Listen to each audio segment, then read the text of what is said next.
Welcome back. Well, the Dallas Police Department hosting a series of outreach meetings informing illegal migrant communities it will not take part in any Trump administration deportation raids or any Trump arrests. New York Congresswoman Alexandria Ocasio-Cortez is hosting a live webinar advising illegal migrants in her district on how to avoid deportations.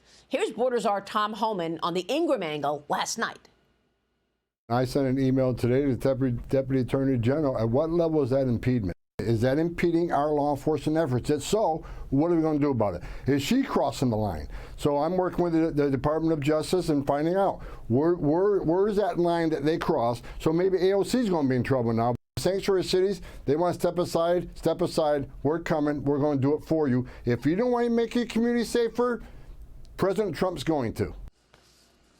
New York City Mayor Eric Adams is vowing to reopen the shuttered ICE office at Rikers Island Prison following a closed-door meeting with Tom Homan yesterday. Joining me now is Texas Congressman, House Freedom Caucus Policy Chairman Chip Roy. Congressman, it's great to have you this morning. Wow, a lot going on here. Your reaction? Yeah, good morning, Maria. I mean, what's happening is what you would expect.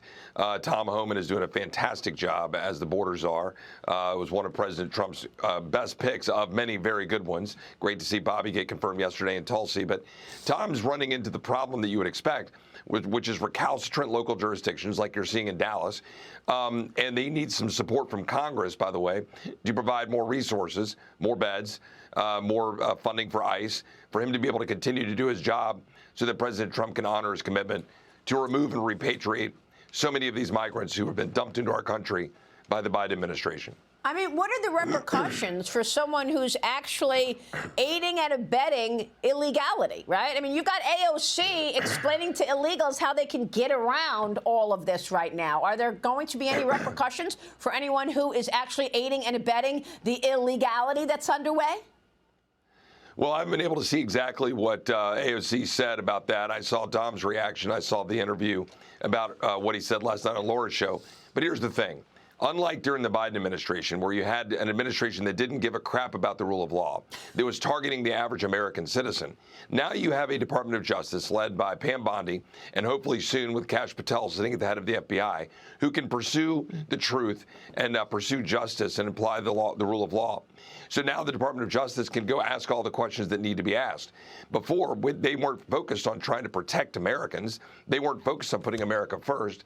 Now you have an attorney general who would do that. So they'll pursue the law where they need to. The most important thing right now is to make sure that President Trump is able to accomplish his objectives, and for Tom to continue to do what he's doing, which is work with Mayor Adams and others to say, look, we're going to enforce the law now. By the way, Greg Abbott was pretty quick yesterday. I met with the governor a couple days ago about getting Texas paid back. But the governor was pretty quick to say that the mayor of Dallas and the people of Dallas, the city of Dallas, needs to work with the Trump administration to enforce the law. You know, one of my guests at the inauguration, Maria, was Alexis Nungare. You remember it was her daughter who was unfortunately murdered by a Venezuelan gang last July. Those days are now over. God bless them for doing what they did to help make sure that President Trump got elected.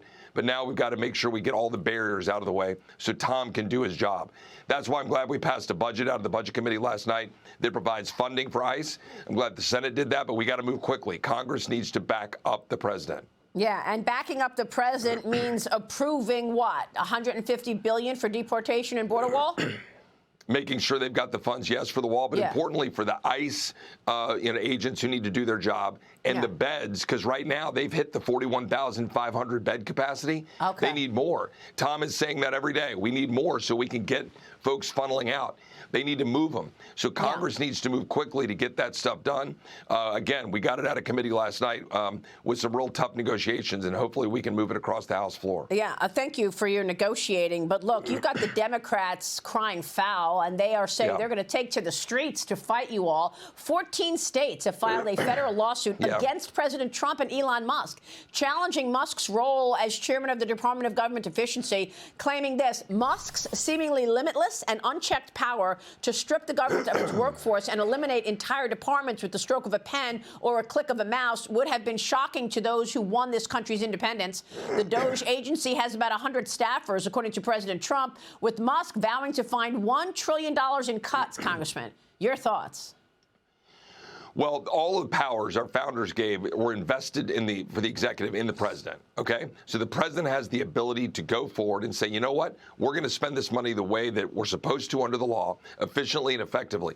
There's no requirement that he spend every dollar at any given particular moment. He just has to go deliver on the agenda that Congress put forward and appropriated. But the president has the power to restrict the use of these funds going to places they're not supposed to go. He has the power of impoundment. Russ Vought is going to be able to go through and impound funds. We can do rescissions.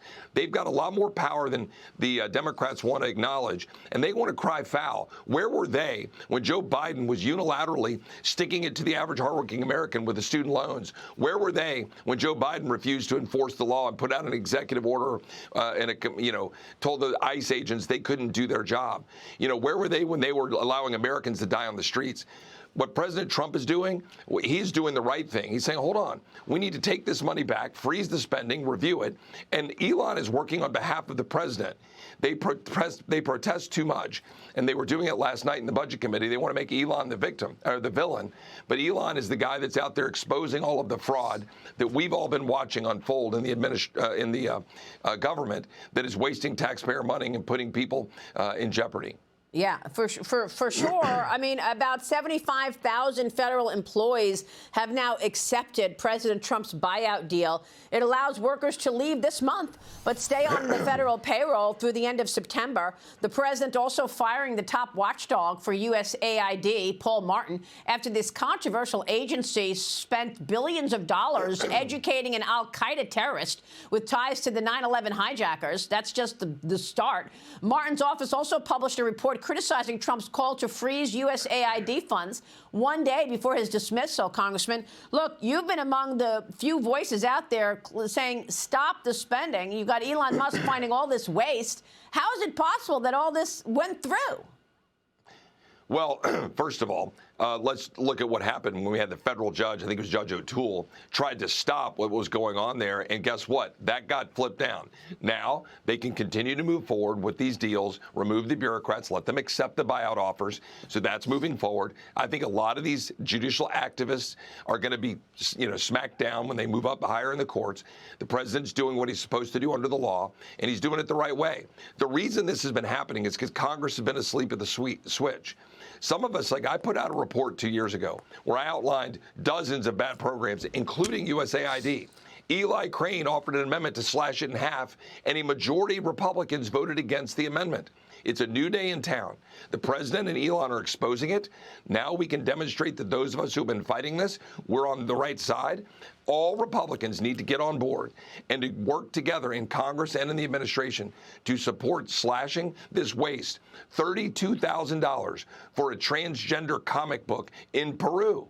Now, that may not seem like that much money, but when there are thousands of these, it's absurd. It makes people's head explode. Yeah, no, we've been reading the list, which is absolutely incredible, the money and how it's been spent. Let me get your reaction to this, because I've got a report here on what you all are deciding on in your reconciliation package in the House. $4.5 trillion deficit financing for tax extensions. That doesn't sound like it's enough for the tax cuts. $2 trillion in aspirational cuts. Where does that come from? Mainly Medicaid and the SNAP program. Spending increases, of course, we know are happening at the DOD and for deportation and the border.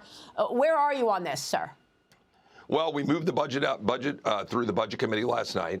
We actually have an upward ratchet so that number on the tax cuts can go higher so that we can actually try to drive all of what President Trump wants to do on making the TCJA permanent, deal with tax on tips, deal with manufacturing in America. So that number can go up. What we did, though, was tie it to, importantly, finding the cuts necessary to reduce the government spending that's perpetuating the inflation tax on Americans. We did a good job doing that. And by the way, student loans, all the EV mandates, all of the Green New Deal subsidies, lots of things to cut. And we can actually reform Medicaid so that everybody can maintain their benefits, but it can be more efficient. Okay, I like that. Congressman, it's great to see you this morning. Thanks so much for working through that interview, even though I think you need a glass of water. Congressman Chip Roy, good to see you as always. Thank you, sir. Thanks, Maria. We'll be right back.